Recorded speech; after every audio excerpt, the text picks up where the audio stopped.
hoje esse tema, a restauração espiritual.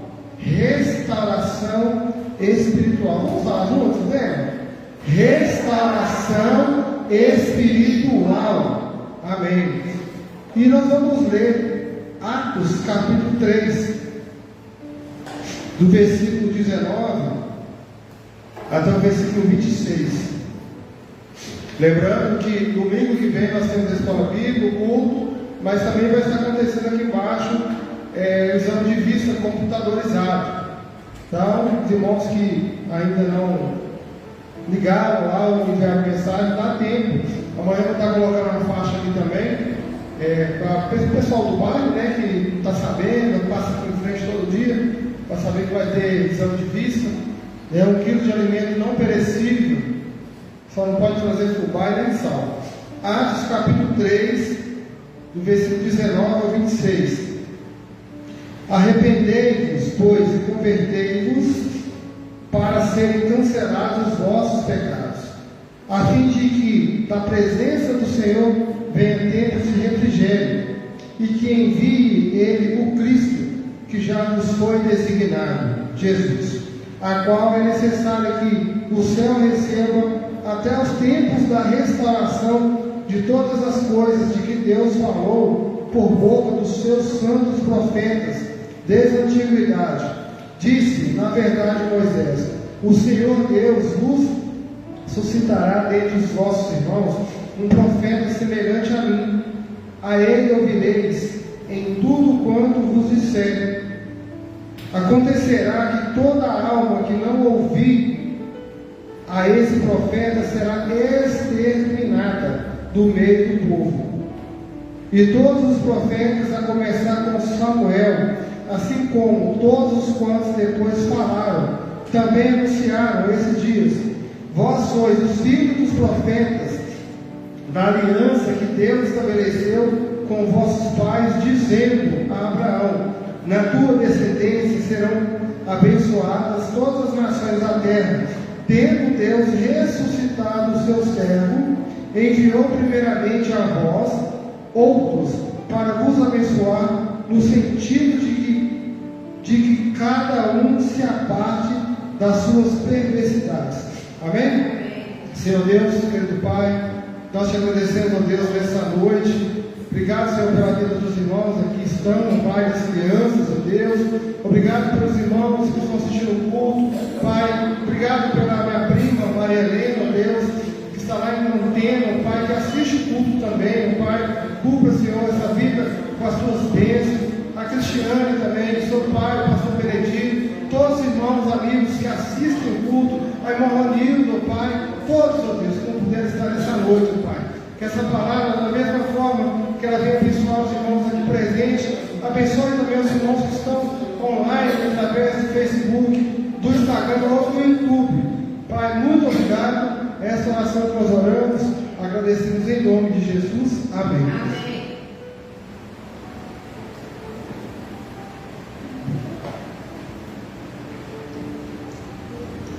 Restauração espiritual. Irmãos, eu sempre começo com irmãos, né? Eu estava lá na Igreja Batista Piratininga, ainda estava fazendo seminário ainda, e a mensagem toda chamava os irmãos tudo queridos, queridos, queridos. Até que o irmão falou assim: você fala muito querido. Aí eu mudei para irmãos, né? Irmãos, o contexto aqui, Pedro, ainda dentro do templo, ele está deixando bem claro para os judeus que estavam ali naquela audiência, né, que o paralítico, ele foi curado por Jesus, pela fé em Jesus. E ele deixa muito claro que Deus levantou Jesus dentre os mortos. Jesus ressuscitou no terceiro dia. E a fé que o paralítico não tinha em Jesus, mas Pedro tinha essa fé em Jesus. Ele fala: no nome de Jesus, a fé que estava em Jesus, aquele paralítico, aquele coxo foi curado. Porque o texto deixa muito claro que o paralítico estava apenas na porta do templo querendo dinheiro. justamente porque os judeus eram ricos, davam altas esmolas, dinheiro alto, porque eles pensavam que quanto mais dassem no templo ofertas, eles seriam mais abençoados. Então, o paralítico, o mendigo que estivesse na porta do templo, sairia ali bem de vida, né? Com muitas esmolas na mão. Mas o plano de Deus naquele momento para aquele paralítico era a cura dele, física e cura espiritual. No entanto, que depois não se vê mais ele falando em esmola ou pedindo algo. Ele está seguindo Pedro e João aonde eles vão. E lá dentro do templo, aquele homem é um modelo de exemplo de cura em Jesus.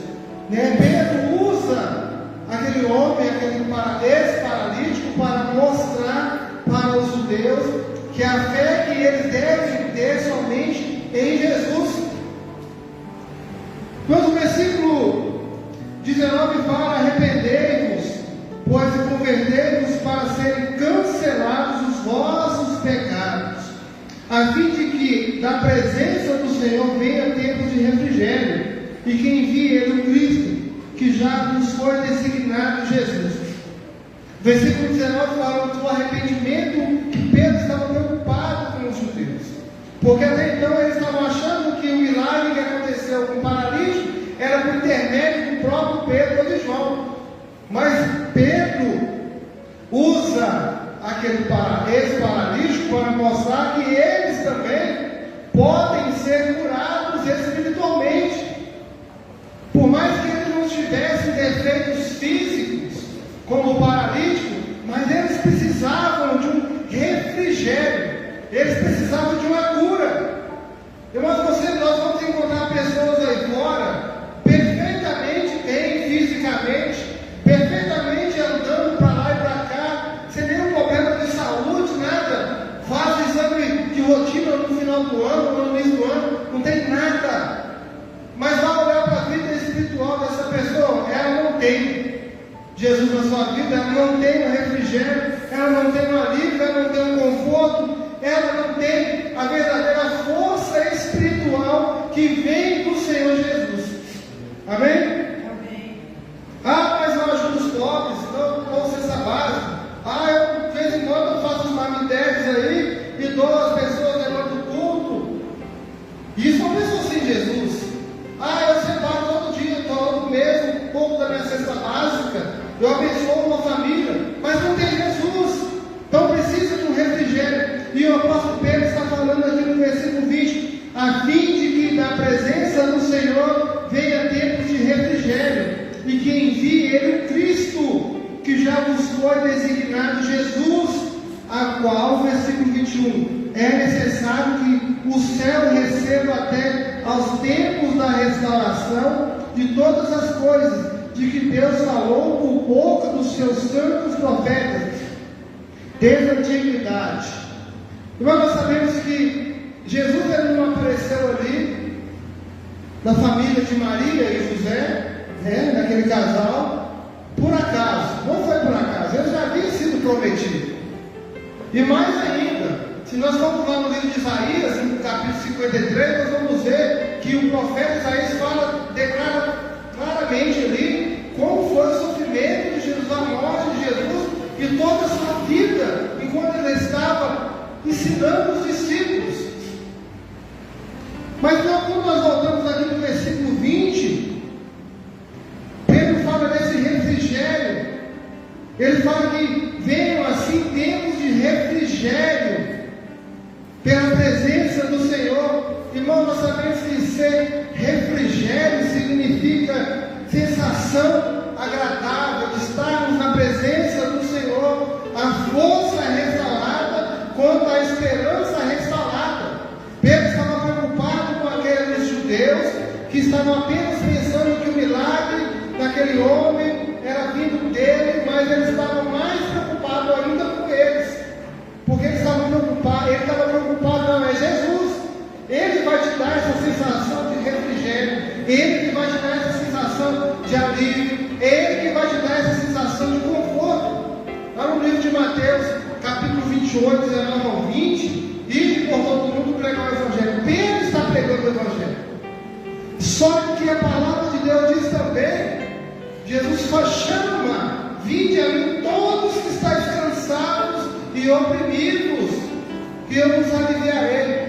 Pedro está preocupado com esse refrigério, com esse alívio que Jesus pode dar, porque as cargas dos judeus eram muito pesadas e eles não conseguiam enxergar Jesus na vida deles. Eles não conseguiam enxergar a ação de Jesus naquele tempo. Olha o que Pedro fala nos versículos anteriores, no capítulo 3. No versículo 13, no capítulo 3, ele fala uma palavra muito forte: traíste. No versículo 14, negaste. No versículo 14, pediste a prisão de Jesus e soltaste Barrabás. No versículo 15, ele fala: mataste. A preocupação de Pedro, o único meio para eles era a salvação dessa dívida que eles tinham, a dívida deles para serem cancelados. Os pecados deles eram o arrependimento. Por isso que Pedro grita ali: arrependei-vos, pois convertei-vos para serem cancelados os vossos pecados. O povo estava cego espiritualmente. Irmãos, a restauração que Pedro fala, sobre o arrependimento significa acertar o alvo, porque o pecado erra o alvo. E quando a pessoa é restaurada pelo sangue de Jesus, ela acerta o alvo. Pedro estava pregando para uma audiência. Pedro estava ali ensinando uma audiência pública judaica para aquele povo que estava perdido.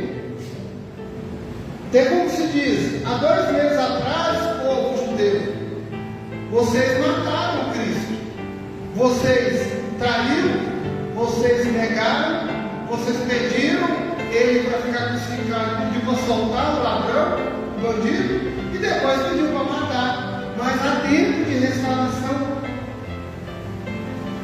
Ainda aqui no capítulo 3, o versículo 22, vai dizer: disse na verdade, ele falando, Pedro citando Moisés aqui, disse na verdade Moisés: o Senhor Deus vos suscitará dentre os vossos irmãos um profeta, semelhante a mim, a ele ouvireis em tudo quanto vos disser.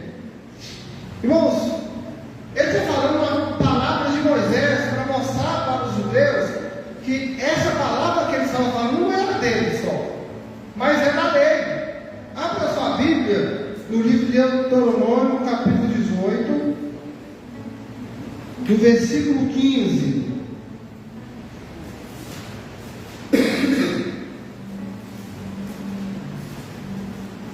Deuteronômio, capítulo 18, versículo 15. Olha o que Pedro está falando com os judeus. Deuteronômio, capítulo 18, versículo 15: o Senhor teu Deus te suscitará um profeta do meio de ti, de teus irmãos, semelhante a mim, a ele ouvirás. Olha se não é a mesma coisa que Pedro estava falando. Irmãos, interessante, a vida de Pedro. Quando Jesus o chamou ali, depois daquela pesca mal sucedida, e quando ele vê o poder do Senhor Jesus fazendo voltar de novo, saindo do raso, indo para o fundo, o que acontece? Nossa, vou seguir Jesus. Começa a seguir a Jesus. Pedro tem seus altos e baixos, como todos nós temos, e ele consegue alcançar a estatura perfeita de servir ao Senhor. O homem deve começou a devorar a lei do Senhor nesse período de 3 anos, na hora que ele começou a entender que realmente a obra precisava dele. Ele vai lá em Deuteronômio, ele pega a lei e cita para os judeus dentro do templo, como se diz: vocês são cegos. O pior cego é aquele que não quer ver. Moisés falou aqui, que vai suscitar, que vai se levantar um profeta, um homem no meio de ti, semelhante a mim, para restaurar, para curar, para salvar a humanidade. Pedro anuncia aqui o cumprimento da profecia na vida de Jesus, e ele, por vezes, que o povo estava ali ainda admirado, entusiasmado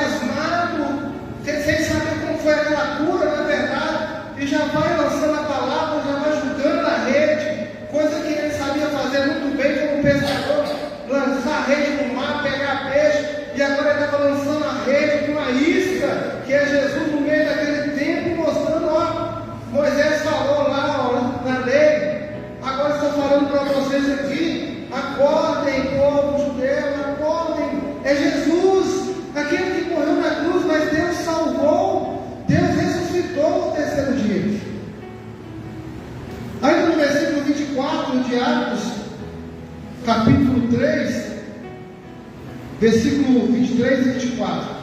Acontecerá que toda alma que não ouvir a esse profeta será exterminada do meio do povo. E todos os profetas, a começar em Samuel, assim como todos quantos depois falaram também, anunciaram esses dias: vós sois os filhos dos profetas e da aliança que Deus estabeleceu com vossos pais, dizendo a Abraão: na tua descendência serão abençoadas todas as nações da terra. Parece que Pedro, ele fez um concílio, é que ele preparou para o concílio. Jesus deve ter falado com ele: vai estudar, vai preparar para o concílio, porque o concílio vai ser pessoalmente com todo o povo que vai desacreditar na palavra, que o homem estava sabendo da palavra diante daquele povo judaico. Irmãos, nós olhamos aqui algo interessante, que ele cita também Abraão. Olha para os irmãos ver que ele vai lá em Gênesis 12, quando o Senhor fala com Abraão: de ti serão benditas todas as famílias da terra, e ele fala claramente aqui no versículo 25: vós sois os filhos dos profetas, da aliança que Deus estabeleceu com os vossos pais, dizendo a Abraão: na tua descendência serão abençoadas todas as nações da terra. Abra sua Bíblia no livro de Gênesis, capítulo 12. Só para os irmãos verem que, como Pedro estava tão assim, decidido, entendido da lei. Gênesis 12, 3. Abençoarei os que te abençoarem, amaldiçoarei os que te amaldiçoarem. Em ti serão benditas todas as famílias da terra. Pedro estava realmente empenhado naquelas vidas ali. Irmãos, esses judeus, eles eram os primeiros receptores, das bênçãos prometidas a Abraão, pronunciadas pelos profetas no cumprimento da palavra de Jesus. Pedro estava dizendo para eles: vocês são os filhos dos profetas, da aliança que Deus estabeleceu aos vossos pais. Eles estavam falando com eles: vocês fazem parte dessa herança da palavra do Senhor. E para finalizar aqui no versículo 26, ele fala: tendo Deus ressuscitado o teu servo, enviou primeiramente a vós outros para vos abençoar, no sentido de que cada um se aparte das suas perversidades. Irmãos, em Hebreus capítulo 12, no versículo 1, o versículo vai falar que o pecado ele traz um peso, mas Cristo traz o alívio. O pecado traz uma carga na vida das pessoas, porque Pedro fala aqui, no sentido de que cada um se aparte das suas perversidades. A preocupação de Pedro é que eles se aliviassem essa carga de pecado que estava sobre eles. Nós sabemos que os fariseus, eles falavam da boca para fora, mas por dentro eles eram podres, como sepulcro, caiados. Eles não viviam aquilo que tinham no coração. O externo deles, o exterior deles era uma coisa, mas o pensamento era outro, era perverso. Quando nós lemos Mateus 11, do versículo 28 até o 30, é um versículo muito legal, porque fala sobre alívio de carga. Vinde a mim todos que estáis cansados e sobrecarregados, eu vos aliviarei. Tomai sobre vós o meu jugo e aprendei de mim, porque sou manso e humilde de coração, e acharei descanso para a vossa alma, porque o meu jugo é suave e o meu fardo é leve. Na força espiritual, no Senhor Jesus, Ele traz o alívio para quem está cansado e oprimido. Mas o cansaço é espiritual, para aquela pessoa que está afastada da presença do Senhor, que não conhece a palavra do Senhor, que está com o peso da perversidade, o peso do pecado.